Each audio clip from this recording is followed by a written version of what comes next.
റൂഹിന്റെ പാതി. രചന നുസ്ര അക്ബർ. അവതരണം ഷാഹുൽ മലയിൽ. എഡിറ്റിംഗ് ഷെരീജ് പൂനൂർ. അവളെ കിട്ടിയാലും നീ ചേർന്ന് നിൽക്കാൻ നോക്ക്. സ്നേഹിച്ചുകൊണ്ടേയിരിക്ക്. അവൾക്ക് ഒഴിഞ്ഞു മാറാൻ കഴിയില്ല. അനുഭവമായിരിക്കുമല്ലേ? അസ്ലു ചിരിയോടെ അവളെ നോക്കി. അവളൊന്ന് പുഞ്ചിരിയോടെ തലവിളിക്ക് ലാപ്പിലേക്ക് നോക്കി. നിന്റെ ലാപ്പിൽ നിന്ന് ഞാൻ മെയിൽ എനിക്ക് സെൻഡ് ആക്കിയിട്ടുണ്ട്. ഞാൻ നേരത്തെ ഇറങ്ങാം, കുറച്ച് വർക്ക് ഉണ്ട്. അവളവനെ നോക്കി. ഞാൻ ഡ്രോപ്പ് ചെയ്യണോ? വേണ്ട, ഞാൻ വണ്ടി എടുത്താ വന്ന്. നീ ഇറങ്ങുന്നില്ലേ? അവളവനെ നോക്കി. എങ്ങോട്ട്? വീട്ടിലോട്ടല്ലേ? അവളാണെങ്കിൽ വിക്കി പറിച്ച് ഓടുക തന്നെ കണ്ട. അവൻ ചിരിയോടെ എണീറ്റു. വാ, ഞാൻ വീട്ടിലോട്ടാണ്. അവിടെ നിന്ന് പേപ്പർ എടുത്ത് ഇമ്രാനെ കാണും, അവന് കൊടുക്കാനുള്ളതാ. ഹാഷ്മിമയുടെ ഇമ്രാൻ സാറിന്റെ വൈഫാണെന്നല്ലേ പറഞ്ഞു? പിന്നെന്താ ഏത് സമയം അസ്ലം സാറിന്റെ പിറകെ നടക്കുന്നേ? അവർ പോകും നോക്കി അവിടുത്തെ നേഴ്സുമാർ അടക്കം പറഞ്ഞു. അവർ നല്ല ഫ്രണ്ട്സാ അല്ലേ സിസ്റ്ററെ? കൊച്ചിയിലെങ്ങോ കൂട്ടുകാരായതാ. അതല്ലേ ഹാഷ്മിമയുടെ അസ്ലം സാർ ഹോസ്പിറ്റലിലെ കാര്യങ്ങളിൽ ഏൽപ്പിച്ചേക്കുന്നേ. സാറിന്റെ വിവാഹം കഴിഞ്ഞെന്ന് കേട്ടിട്ടുണ്ട്. ആ കൊച്ചിനെ കണ്ടിട്ടില്ല. അതിലൊരു നേഴ്സ് പറഞ്ഞു. അതെ അതെ, ഇതുപോലെ ചൂടിന് ആ കൊച്ചി എങ്ങനെ സഹിക്കുന്നതാവും. അവരുടെ സംസാരം കേട്ട് ആമി ഹൗസിൽ വന്ന് മുഖത്തോട് മുഖം നോക്കി. ആ പറഞ്ഞ സത്യം, അവള് നിന്നെ എങ്ങനെ സഹിക്കുന്നു എന്തോ. ആമി അവനൊപ്പം നിന്നു. അല്ല, നീയും ഷാഹിയും അവർക്കൊക്കെ എങ്ങനെ? ഒന്നും പറയണ്ട. കുറച്ചു മുന്നേ വന്നില്ലായിരുന്നോ ജൂനിയർ ഡോക്ടറിന്റെ മുന്നിൽ നിന്ന് ഭാര്യയെന്ന് വിളിച്ച്? അതിനു മുന്നേ ഇവിടെ എന്നെ കാണാൻ സമ്മതിക്കാത്തതിന് സ്റ്റാഫായിട്ട് വഴക്കിട്ട് അതിനിടയിൽ പറഞ്ഞതാ. അവൾ നെറ്റിയിൽ കൈയടിച്ചുകൊണ്ട് പറഞ്ഞു. പ്രേമിച്ച് കണ്ണു കാണാതെ അയച്ചക്കിന്? അസ്ലു കാറെടുക്കാൻ നടന്നുകൊണ്ട് ചോദിച്ചു. ഏയ്, അവൾ അവനോടൊപ്പം കയറി. നിന്റെ വണ്ടി നമ്മുടെ ഗ്യാരേജിലിടാൻ ഞാൻ പറഞ്ഞിട്ടുണ്ട്. സേഫാവും. നാളെ അവരാരെങ്കിലും കൂടാൻ മതി. ശിവക്ക് നാളെ ഇവിടെ മീറ്റിംഗ്, അവൻ കാണും. എന്നെ വീട്ടിലേക്ക് ഇറക്കിയേക്ക്. ഉമ്മി നേരത്തെ വരാൻ പറഞ്ഞായിരുന്നു. നിനക്കൊരു പെണ്ണ് കാണലും മണക്കുന്നുണ്ടല്ലോ. ഉണ്ടെന്നല്ല, ഉണ്ട്. അമ്മാക്ക് എന്തൊക്കെയോ ഡൗട്ടുണ്ട്. അവൾ പുറത്തേക്ക് നോക്കി പറഞ്ഞു. വല്ലതും നടക്കുവോ? പിന്നെ നടക്കും. വന്നിട്ട് പെണ്ണിട്ട് പോകും. കല്യാണം നടക്കില്ല. അവൾ ചിരിയോടെ പറഞ്ഞു. നീ വീട്ടിലേക്ക് വേണമെന്ന് പറയില്ലേ? എൻ്റെ കൂടെ പോര്. വേണ്ട, നീ വിട്ടോ. എനിക്ക് ഫ്രഷ് ആവാനൊക്കെ ഉണ്ട്. അപ്പുറത്തെ വീടുവരൊന്ന് പോവുകയും വേണം. അവിടെ എന്താ? അവൻ അവളെ നോക്കി. അതാ രജിസ്റ്റേർഡ് വീടല്ലേ? അതെ, പുള്ളിയെ കൊണ്ട് എനിക്കൊരു ആവശ്യമുണ്ട്. എന്താടി, എൻ്റെ ഹോസ്പിറ്റലെങ്ങാനും നിന്റെ അവർക്ക് അടിച്ചു മാറ്റാനാണോ?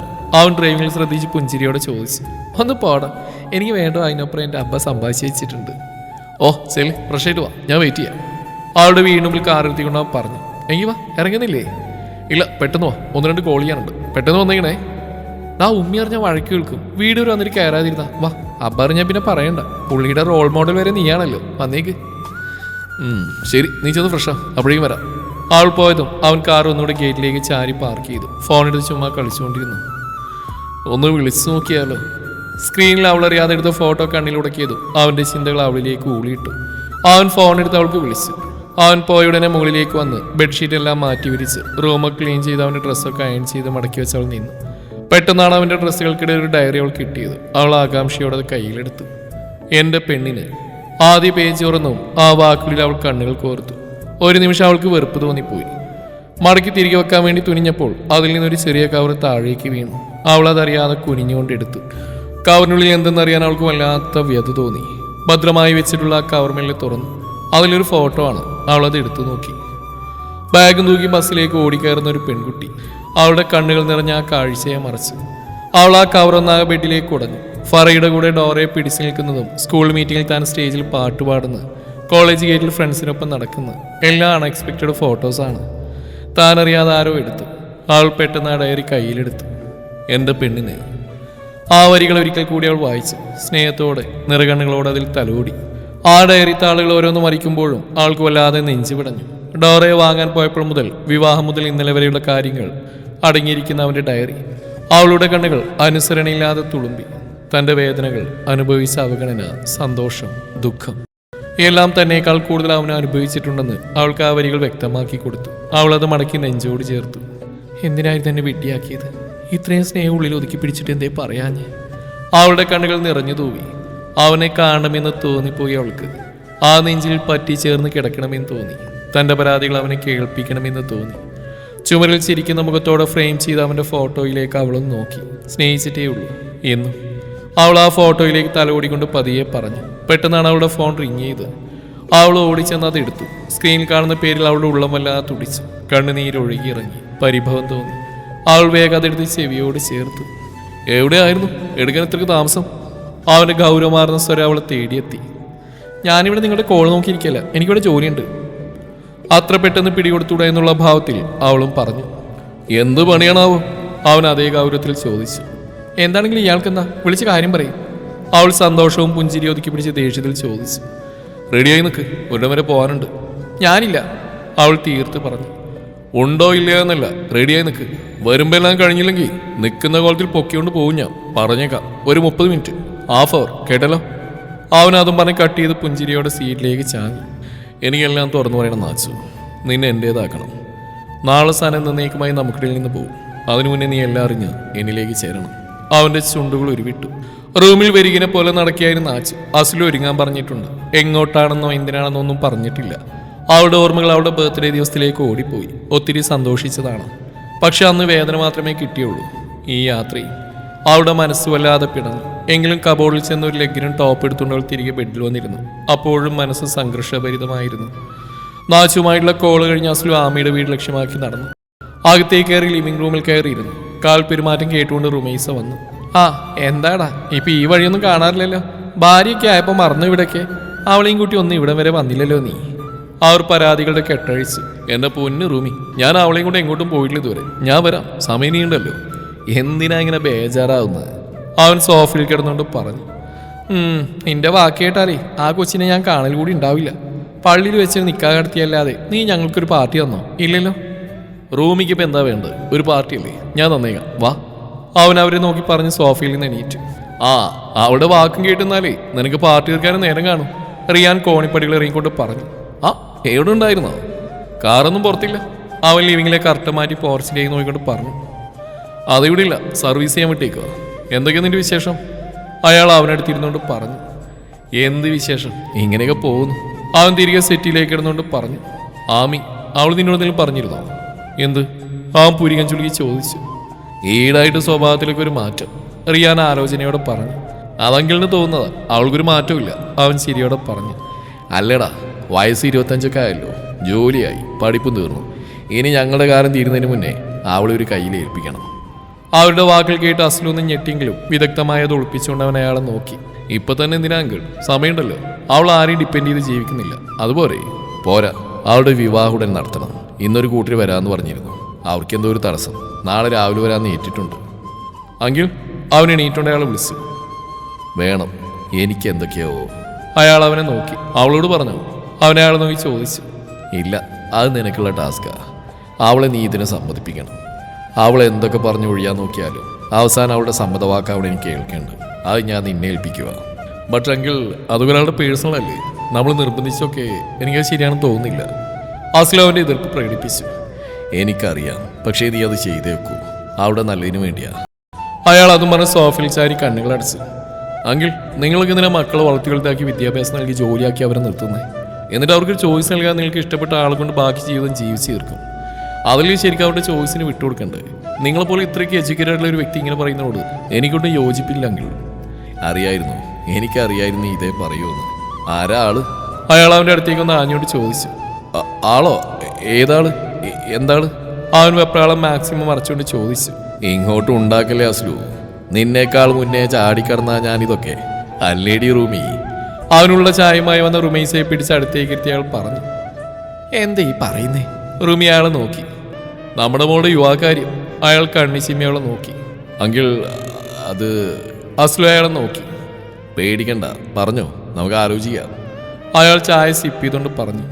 എൻ്റെ അനിയനാങ്കിൾ ഇമ്രാൻ, ഷാഹിദ് ഇമ്രാൻ, ലോയറാണ്. കൂടെ എൻ്റെ ബിസിനസ് പാർട്ട്ണറും. അവൻ അവരെ നോക്കി പുഞ്ചിരിയോടെ പറഞ്ഞു. ആ പേര് കേട്ട ഉടനെ റിയാന്റെ മുഖം വിടന്നെങ്കിലും റൂമിയുടെ മുഖം ചുളുങ്ങിയിരുന്നു. ഏത്? ആ അധികം സംസാരിക്കാത്ത കൊച്ചനല്ലേ? അസ്ലു ഒന്ന് മൂളിക്കൊണ്ട് അവരെ നോക്കി. ഏയ്, അതൊന്നും ശരിയാവില്ല, അവൾക്കൊന്നും ചേരില്ല, റൂമി പറഞ്ഞു. അസ്ലുവും റിയാനും തമ്മിൽ നോക്കി. എന്താ റൂമി ഇപ്പൊ ഇങ്ങനെ തോന്നാൻ? റിയാൻ അവളെ നോക്കി. നിങ്ങൾ കണ്ടല്ലേക്ക, ആ പയ്യൻ ആരോടും സംസാരിക്കാറില്ല. എനിക്ക് പൊതുവെ സംസാരം കുറഞ്ഞ ആളുകൾ ഇഷ്ടമല്ല. നമുക്ക് ആകെ കൂടെ ഒന്നേ ഉള്ളൂ, അതിനെ കൈ പിടിച്ച് ഏൽപ്പിക്കുന്നത്. വേണേ അവൻ്റെ അനിയനുണ്ടല്ലോ ഷിപ്പിൽ, അവനെ നോക്കാം. രണ്ടുപേരും ഒരേ പ്രായക്കാരാണല്ലോ. അസ്ലുവിന് ദേഷ്യം വന്ന് തുടങ്ങിയിരുന്നു. ആമിയും ഷായും തമ്മിൽ ഇഷ്ടത്തിലാണ്. ആരെന്തൊക്കെ പറഞ്ഞാലും എൻ്റെ ആമിയും ഷായും തമ്മിൽ പിരിയാൻ വയ്യുന്നൊരു വാക്കിനോട് പറഞ്ഞാൽ ആരെ കൊന്നിട്ടാണെങ്കിലും അവരെ ഞാൻ ചേർത്ത് വെക്കും. അവൻ ദേഷ്യത്തിൽ വിറച്ചുകൊണ്ട് വേഗം പുറത്തേക്ക് ഇറങ്ങി. അസ്ലു, റിയാൻ അവനെ വിളിച്ചു. നീ കാര്യാക്കണ്ട, അവൾക്ക് കുറച്ച് സംസാരപ്രിയരെയാണ് ഇഷ്ടം. ഇമ്രാനെ കുറിച്ച് ഞാൻ കേട്ടിട്ടുണ്ട്, ആള് ബ്രില്യൻ്റാ. വാദിച്ചൊരു കേസ് പോലും ഇന്നവരെ പരാജയപ്പെട്ടിട്ടില്ലെന്നറിയാം. നേരിട്ട് കണ്ടിട്ടില്ല. എൻ്റെ മോൾ അത്രയ്ക്ക് മോശം ആളൊന്നും കണ്ടുവെക്കില്ലെന്ന് എനിക്കറിയാം. എനിക്കൊന്ന് കാണുന്ന ആള് നേരിട്ട് വരാൻ പറയുക. റിയാൻ അവനെ നോക്കി തോൾ തട്ടി പറഞ്ഞ് അകത്തേക്ക് നടന്നു. സമയം കുറെ പിന്നിട്ടിട്ട് ആമിയെ കാണാത്തതുകൊണ്ട് അസ്ലു അവളോട് പറയാതെ വണ്ടിയുമായി നേരെ വീട്ടിലേക്ക് ചെന്നു. അസ്ലുവിന്റെ കാറിന്റെ ശബ്ദം കേട്ടതും നാച്ചു റൂമിൽ നിന്ന് വിയർക്കാൻ തുടങ്ങി. അവൾ വേഗം ഓടിപ്പോയി ബാത്റൂമിൽ കയറി. അകത്തേക്ക് വന്ന അസ്ലു അവിടെ ആരെയും കാണാതെ വന്നപ്പോൾ ബാൽക്കണിയിലേക്ക് ഇറങ്ങി. അവിടെ അവളിൽ നിന്ന് തോന്നിയപ്പോൾ ബാത്റൂം ഡോറിൽ തട്ടി. എന്താ? അവൾ പതിയെ വിളിയേട്ടു. നിന്നോട് ഞാൻ റെഡിയായി നിൽക്കാൻ പറഞ്ഞല്ലേ, അതിനുള്ളിൽ എന്തെടുക്കുവാടി, ഇറങ്ങി വാടി. അവൻ അല്പം ദേഷ്യത്തിൽ തന്നെ വിളിച്ചു. ഞാൻ കുളിക്കുവാ, ഇയാൾ പൊക്കോ. എങ്ങോട്ട് പോവാൻ? എനിക്ക് പോവാള് നിന്നെ കൂട്ടിയാ. ചിലക്കാതെ വാടി, ഇല്ലേല് ഡോറ് കുത്തി തോന്നുന്നു ഞാൻ അകത്ത് കയറും. പിന്നെ പീഡനം അത് ഇത് മാങ്ങാത്തൊലി തേങ്ങാക്കൊലെന്നൊന്നും പറയാൻ നിന്നേക്കരുത്. അവൻ ഇട്ടിരുന്ന ഷർട്ട് മാറ്റി ഒരു ടീഷർട്ട് അണിഞ്ഞുകൊണ്ട് അവളോട് വിളിച്ചു പറഞ്ഞു. ഞാൻ വരാം. അവൾ വിക്കലോടെ പറഞ്ഞു. 5 മിനിറ്റ് കൂടിയാ, എന്നോട് ചുമ്മാ പറയിക്കാൻ നിൽക്കരുത്, കേട്ടല്ലോ. അവനൊന്നുകൂടെ ഡോറിൽ അമർത്തി തട്ടിക്കൂടെ താഴേക്ക് ഇറങ്ങി പോർച്ചിൽ നിന്ന് ബൈക്ക് എടുത്ത് അവൾക്കായി കാത്തിരിപ്പ് തുടങ്ങി. അവനോടുള്ള ഭയം കൊണ്ട് ബാത്റൂമിലേക്ക് ഓടി ഒളിച്ചതിനാൽ ചേഞ്ച് ചെയ്യാനൊന്നും ഉണ്ടായിരുന്നില്ല അവൾക്ക്. അവൾ പതിയെ താഴേക്ക് ഇറങ്ങി. മുറ്റത്തെത്തിയത് അവൾ അകത്തേക്കൊന്ന് തിരിഞ്ഞു നോക്കി. പോയിട്ട് വാ. ശബ്ദമില്ലാതെ ചുണ്ടനയ്ക്കും കണ്ണിൽ ഇറുക്കി അടച്ചും പുഞ്ചിരിച്ചുമൊക്കെ ഐഷയും ചെറിയ അബ്ദുള്ളയും അവൾക്കുള്ള സമ്മതം നൽകി. അവൾ അവരെ നോക്കി ചിരിയോടെ മുന്നിലേക്ക് നടന്നു.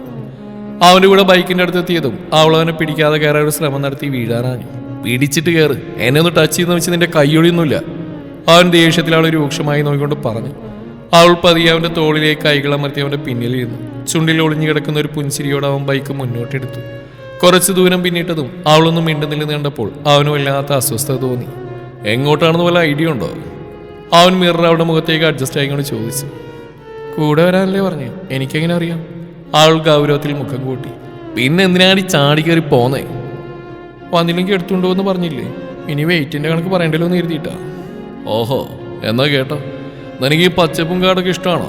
കുറേയൊക്കെ. എന്താ? അവൾ ഒന്നുകൂടെ അവൻ്റെ വാക്കുകൾക്ക് ആതുർത്തു. ഒന്നുമില്ല, നമ്മൾ അവിടേക്ക് കാണാൻ പോവാ. അവനവൻ്റെ കൈകൾ പിറകിലേക്ക് വെച്ച് അവളുടെ കൈകൾ അവൻ്റെ അരക്കെട്ടിലേക്ക് ചുറ്റി പിണച്ചു വെച്ചു. അവൾ അവ വലിക്കാൻ തോന്നി. എൻ്റെ വയറിൽ നിന്നങ്ങാൻ നിന്റെ കൈ മാറ്റിയാ പിടിച്ച് ബൈക്കിന് മുന്നിലിരുത്തും. അപ്പൊ പിന്നെ ഇത് മാത്രമാവില്ല കേട്ടോ. അവൾ പേടിയോടെ അവൻ്റെ വയറിൽ തന്നെ കൈകൾ അമർത്തി. നാച്ചു. പേടിയോടെ മിഴികൾ പിടപ്പോടെ തിരിക്കുന്ന അവളെ നോക്കി അവൻ ആർദ്രമായി വിളിച്ചു. നാച്ചു. അവളുടെ ഭാഗത്തുനിന്ന് പ്രതികരണമില്ലെന്ന് തോന്നിയപ്പോൾ അവൻ വീണ്ടും വിളിച്ചു. നിനക്കിനോട് വെറുപ്പാണോ പിന്നെ? അവൻ ഡ്രൈവിംഗിൽ ശ്രദ്ധിച്ചുകൊണ്ട് തന്നെ ചോദിച്ചു. ആ ചോദ്യം അവളുടെ നെഞ്ച് കുത്തിക്കീറുന്ന പോലെയാണ് അവൾക്ക് തോന്നിയത്. നീ എന്താ മിണ്ടാത്തെ? ചെയ്തൊക്കെ തെറ്റാണെന്നറിയാം. എനിക്കൊരുപാട് പറയാനുണ്ട് നിന്നോട്. ഒന്ന് കേൾക്കാനുള്ള മനസ്സ് മാത്രം നീ കാണിച്ചാൽ മതി. നമ്മളിപ്പോൾ പോയിട്ട് എപ്പോൾ വരും? എടുത്തടിച്ച പോലെ അവൾ ചോദിച്ചു. എപ്പോൾ വരണം? അവൻ്റെ കണ്ണിൽ കുസൃതി കളഞ്ഞു. നാളെ നിങ്ങളുടെ മാരേജ് അല്ലേ? നശിപ്പിച്ച് നല്ലൊരു മൂഡിൽ വന്നായിരുന്നു. അവൻ ദേഷ്യത്തോടെ പിറുപിറുത്തോണ്ട് ബൈക്കിന്റെ വേഗം കൂട്ടി. അവൾ തികട്ടി വന്ന ചിരിയടക്കാൻ പാടുവിട്ടുകൊണ്ടിരുന്നു. അതേ, മാവനും കൂട്ടിപ്പിടിച്ച് ഡ്രൈവ് ചെയ്യുന്ന അവനെ അവൾ വിളിച്ചു. പറഞ്ഞു. അവൻ അലസമായി പറഞ്ഞു. എങ്ങോട്ടാ പോകുന്നേ? എപ്പോഴാ വരിക? അവന്റെ വയറുള്ള പിടി ഒന്നുകൂടെ മുറുക്കി അവന്റെ തോളിലേക്ക് ചാഞ്ഞിരുന്നുകൊണ്ട് അവൾ ചോദിച്ചു. അവളുടെ ആ സ്പർശം അവനെയും വികാരഭരിതനാക്കി. എന്താ മിണ്ടാത്തെ? പറയ്. അവൾ ഒന്നുകൂടെ അവന്റെ വയറിലെ പിടിമുറുക്കി.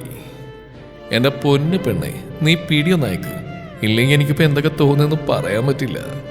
അവൻ ചിരിയോടെ അവളെ നോക്കി പറഞ്ഞു. അത് കേട്ടത് അവൾ ചുണ്ടുകൂർപ്പിച്ച് അവനെ നോക്കി ഒന്നുകൂടി ഇറുകെ പുണർന്നു.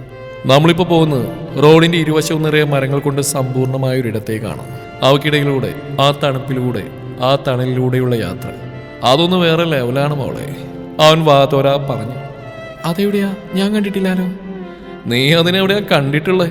അവൻ കളിയോട് അവളോട് ചോദിച്ചു. പോ അവിടുന്ന്. അവൾ അവന്റെ തോളിൽ അടിച്ചുകൊണ്ട് അവന്റെ വയറിലെ പിടിവിട്ട് അകന്നിരുന്നു. വേണമെങ്കിലേ നമ്മൾ പോകുന്ന മലപ്പുറത്തുള്ള സ്ഥലത്തേക്കാ. ഞാൻ പറഞ്ഞ പോലെ. ആ മതി മതി, പറഞ്ഞ അതിന്റെ ഭംഗിയിടേണ്ട, ഞാൻ കണ്ടോളാം. അവനെ പൂർത്തിയാക്കാൻ സമ്മതിക്കാതെ അവൾ പറഞ്ഞു. ശരി, നീ ആ കൈയുടെ വെച്ചേക്ക്. അത് ഇങ്ങനെ പറ്റി ചേർന്ന് കിടക്കുമ്പോഴേ ഒരു സുഖ. അവനൊന്ന് പിന്നിലേക്ക് അവളുടെ മുഖത്ത് മുഖം ഉരസിക്കൊണ്ട് പറഞ്ഞു. അവന്റെ പ്രവൃത്തിയിൽ അവൾ ആ കോരി തരിച്ചു പോയിരുന്നു. പിടിച്ചിരിക്കണേ. അതും പറഞ്ഞ അവൻ ബൈക്കിന്റെ വേഗത കൂട്ടി. അറിയാതെ അവൾ അവനിലേക്ക് ചേർന്ന് പോയിരുന്നു. നാച്ചു, നോക്ക് വേണേ. അവൻ മുന്നിലോട്ട് നോക്കിക്കൊണ്ട് അവളെ വിളിച്ചു.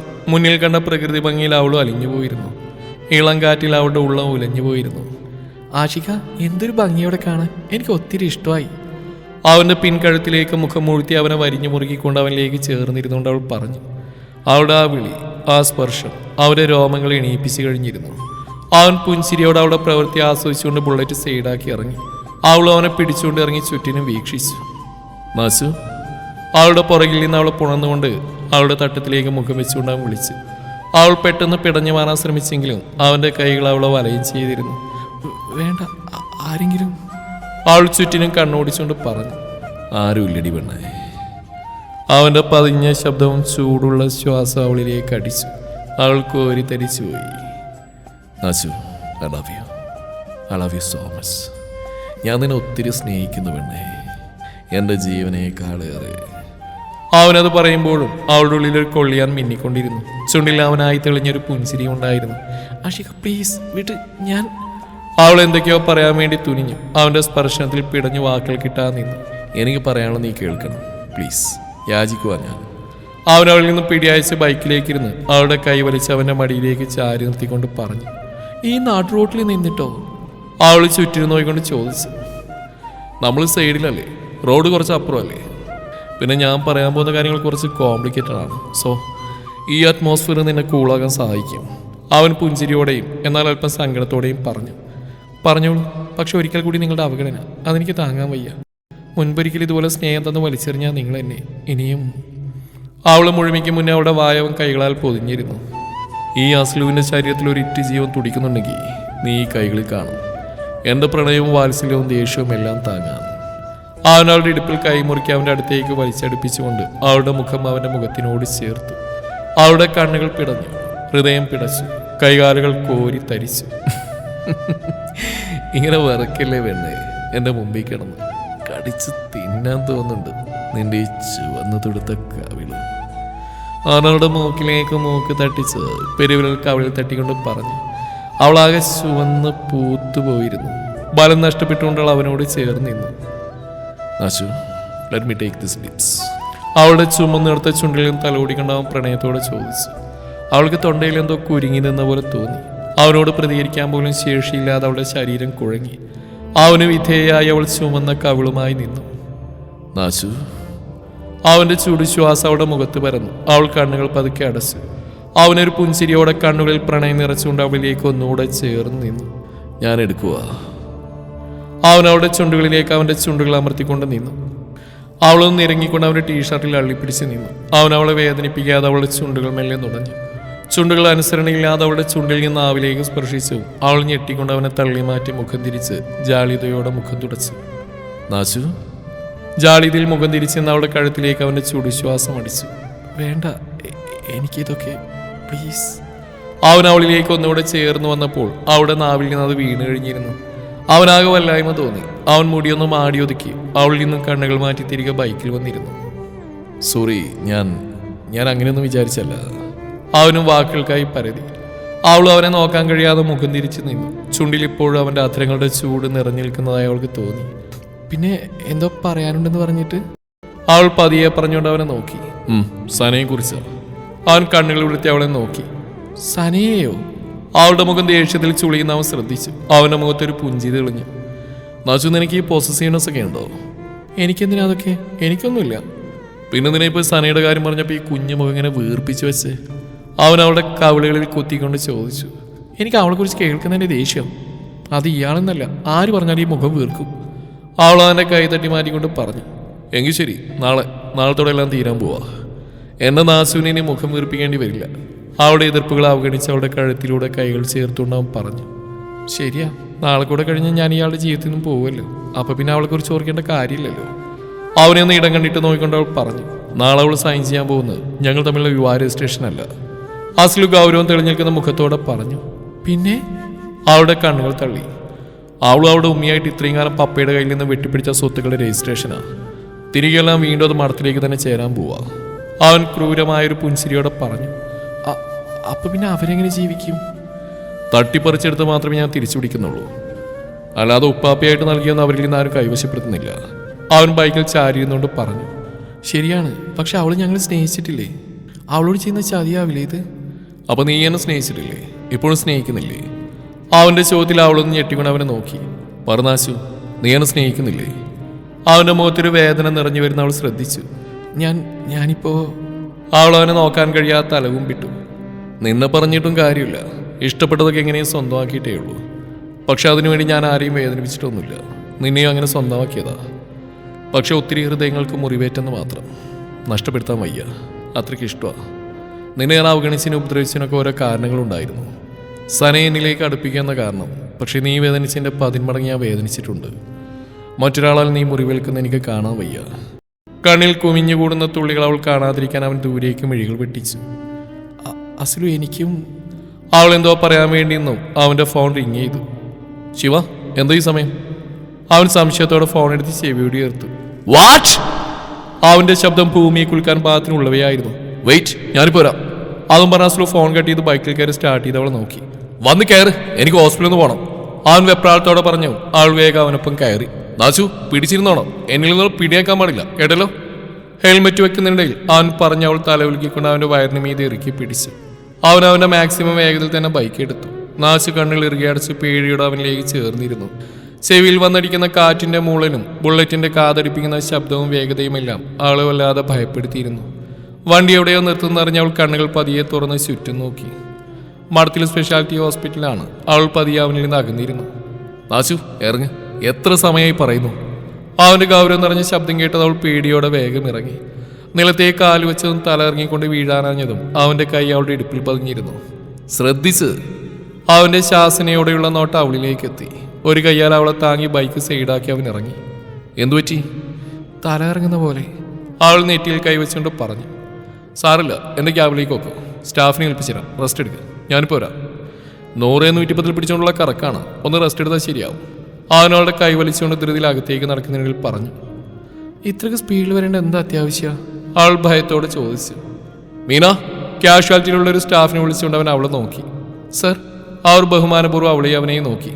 ഇതെന്നെ മിസ്സിസാണ്, ക്യാബിനൊന്ന് കാണിച്ചു കൊടുത്തേക്ക്, ഒരു ഫ്രഷ് ജ്യൂസ് കൂടി, ഓക്കെ? അവരെ നോക്കി അത്രയും പറഞ്ഞ് അവരെ ഏൽപ്പിച്ച് അവൻ ലിഫ്റ്റ് ലക്ഷ്യമാക്കി ഓടുകയായിരുന്നു. മേഡം വന്നോളൂ. വെപ്രാളത്തിൽ ഭയത്തിൽ പോകുന്ന അവനെ നോക്കി നെഞ്ചിരിപ്പോടെ നിൽക്കുന്ന അവളെ നോക്കി മീനെ വിളിച്ച് അവൾ മിടിക്കുന്ന നെഞ്ചോടെ അവർക്കൊപ്പം നടന്നു. ശിവ, എന്താ അവന് പറ്റി? കിതപ്പടയ്ക്കൊണ്ട് ശിവയെ നോക്കി അസ്ലി ചോദിച്ചു. അവൻ്റെ ചുമന്ന കണ്ണുകൾ കണ്ട അസ്ലു ഒന്നുകൂടെ അവനെ നോക്കി. ഷാഹി എവിടെയാടാ? കുനിഞ്ഞ് കാൽമുട്ടിലേക്ക് കൈകൾ ഊന്നി കിതപ്പോടെ അവൻ ചോദിച്ചു. നിർവികാരനായി നിന്ന് അവൻ്റെ കോളിൽ കൈമുറുക്കിക്കൊണ്ട് അവൻ വീണ്ടും ചോദിച്ചു. എവിടെയാണ് എൻ്റെ ഷാഹി? എന്താ അവന് പറ്റിയേ? ചോദിക്കടാ, അവളോട് ചോദിക്കേ. ഇങ്ങനെ ജീവച്ച വാക്കാനായിരുന്നു പുറകെ നടന്നിരുന്നത്. അവൻ നിർത്താതെ പെയ്യുന്ന കണ്ണുകൾ തുടച്ചുകൊണ്ട് ഐസുവിന് നേരെ വിരൽ ചൂണ്ടിക്കൊണ്ട് ശിവ പറഞ്ഞു. ആരാവനെ? അസ്ലു പകയോടെ അവനെ നോക്കി. റിയാൻ മാലിക്. അവൻ്റെ കണ്ണുകളിലും ദേഷ്യം ഇരച്ചു കയറിയിരുന്നു. അവളറിഞ്ഞിട്ടാണോ? അസ്ലുവിൻ്റെ ചോദ്യം വീണ്ടും അവനെ തേടിയെത്തി. തുടരും ഈ കഥയുടെ ബാക്കി ഭാഗം നാളെ ഇതേ സമയം.